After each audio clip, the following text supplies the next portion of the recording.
For the next half hour, we're going to treat you to the toughest, dirtiest, and sometimes silliest motorcycle race of them all, the Blackwater. We've accumulated video from several years of Blackwater events and have edited down some of the best. Some of the spills and thrills may look serious, even life-threatening, but in every crash you see, the rider walked away, albeit with a little pain. Up first, the who, why, and where of the Blackwater, then sit back and watch the most hilarious action on two wheels. This week on ESPN's Best of American Motorcycle Racing, you're in for a treat, the best of Blackwater.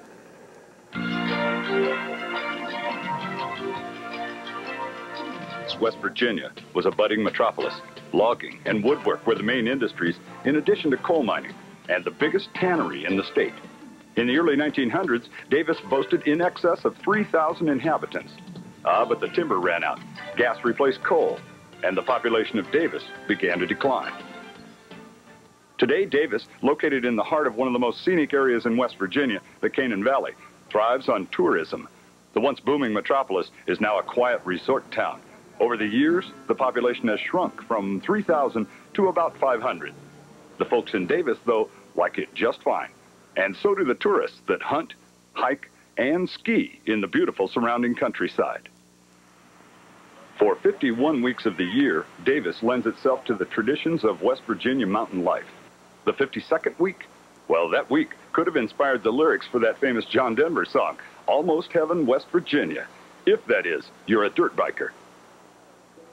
Since 1975, that 52nd week of the year in Davis has been reserved for the nastiest, gnarliest, dirtiest hair scrambles held anywhere in the world.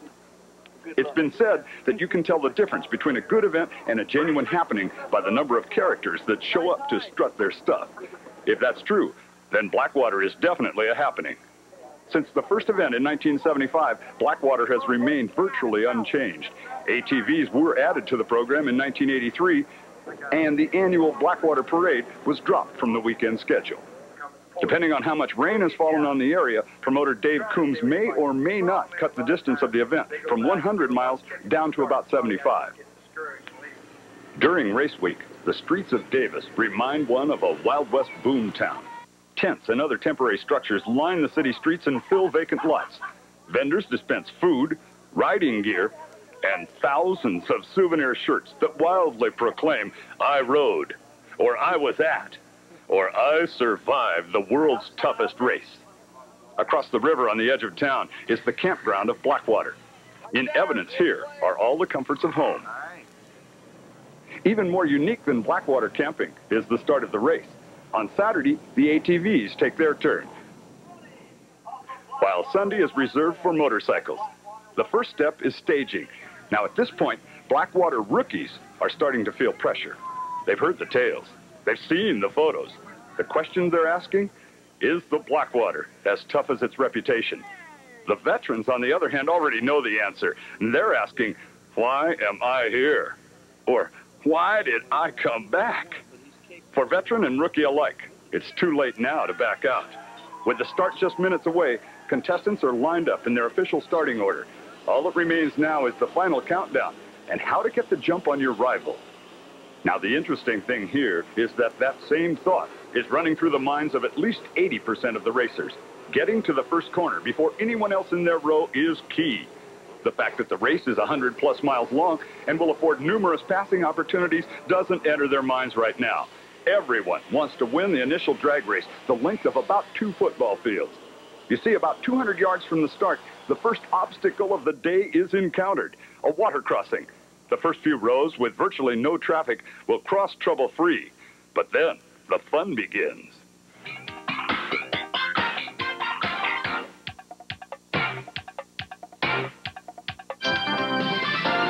And you're watching riders negotiate, or should I say try to negotiate, the first of many wet obstacles that make up the legendary off-road event, the Blackwater 100. From year to year, the depth of the water varies.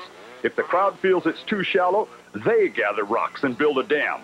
Blackwater spectators believe in active participation.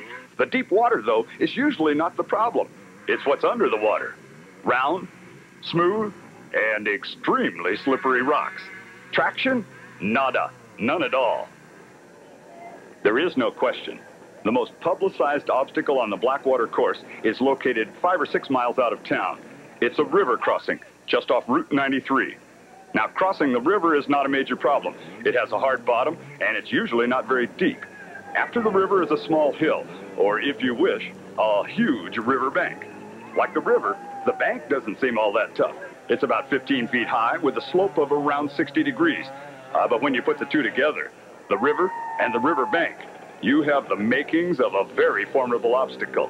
In Blackwater lore, it's called the Route 93 crossing. In the early days of Blackwater, it was rider and machine against the river and the bank. As the Blackwater legend grew, a third element was added. We're talking spectators. Numbers of spectators. They line the roads, the bridge, the banks, the hill, and even spill over into the river. They call themselves the Route 93 Mud Fleas, and they're damn proud of that title. It's easy to see why Route 93 is the most popular spectator viewing area on the course. The action is spectacular, and it's tough. The riders will quickly point out, though, it's not the toughest obstacle they face. That honor belongs to a stretch of turf known as the bogs. At first glance, the dreaded bogs appear to be nothing more than acres of low-lying shrubs, weeds, and an occasional tree. In plain sight, they are pools of water. The bogs still don't look all that tough. Don't hit a tree, avoid the water, and you've got it made. Now ask yourself, if it's that easy, why are there spectators? The rule here is, if someone is watching, then there is something to see. And you better believe it. Spectators have the uncanny ability to sense potential trouble. Trouble that riders have no idea exists. For example, the spectators at Blackwater could see a stretch of ground and know immediately that something's about to happen. And if it's going to happen, whatever it is, they might as well watch. The Best of Blackwater continues on ESPN's Best of American Motorcycle Racing. Best of Blackwater. You've seen the town. You've experienced some of the landmarks along the 100-mile or so route. And now it's time to meet some of the conquerors of the Blackwater. At the head of the list, Mark Hyde, a 4-time winner and acknowledged as King of Blackwater. Jeff Fredette, winner of the 1981 Blackwater 100. Terry Cunningham, winner of the 1985 event and multi-time national enduro champion. Timmy Coombs, winner in '88 and son of Blackwater promoter Dave Coombs. And Pennsylvania's famed Eddie Lojak, winner in '84 and the 1989 Blackwater victor. These men are all champions and some of the premier off-roaders in the world. To win the Blackwater, you need a champion of a motorcycle as well. Let's take a look at the latest in off-road machinery. The current state-of-the-art, Suzuki's RMX 250, introduced to the enthusiast press earlier this year. You're looking at the biggest reason why the job of off-road magazine editor is a highly sought-after position. How many other jobs offer you free trips to do what you do for fun? Ride motorcycles. Someone else's motorcycle at that. The folks fitting the bill this day were American Suzuki. The occasion, the press introduction of the 1989 RMX 250 off-road motorcycle. American Suzuki recognized the need for a bike that's real versatile for all types of competition and trail riding. With desert, enduro, and hare scrambles in mind, this bike should cover it all. It's got the latest technology in the engine. It's got the latest suspension. We developed special off-road tires, a lot of testing for the off-road tires, special valving in the front forks and the rear shock. It's just a real versatile bike, and from the trail rider to the serious competitor, we feel this bike's going to fill the needs for everybody.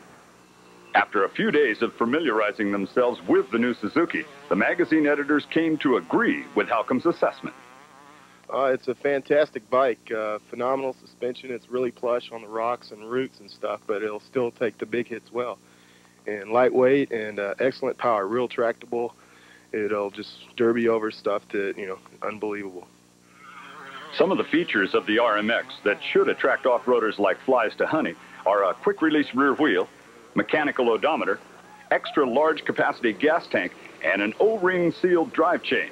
Also, the RMX fits all the EPA standards, so you can legally ride on just about any trail in the country.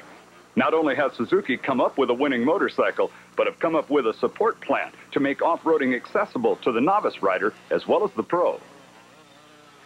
This is basically enduro ready. No lights, flywheel, O-ring chain. The guy could go to his local dealer, buy it. The dealer can set it up for him, He goes to the off-road races, enduros, hare scrambles, whatnot. They've got a great contingency program this year, support vans, you know, the whole 9 yards. So just basically buy a bike, go to the races, and you can make some money too with it.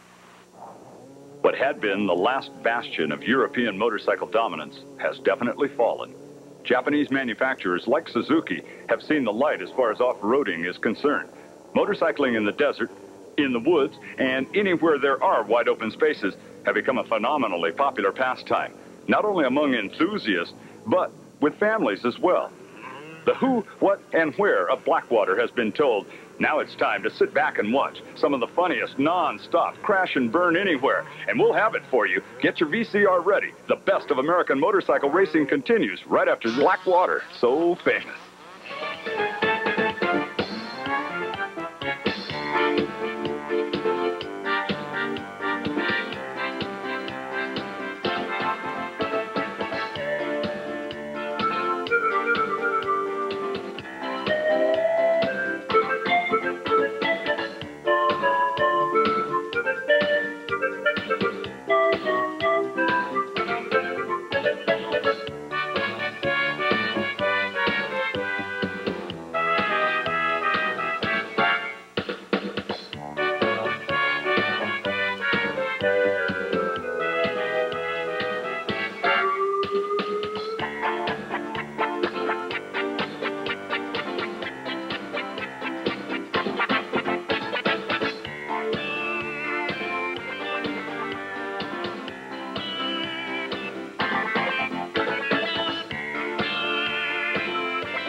Welcome to the home of champions, Caesars Palace in Las Vegas, Nevada.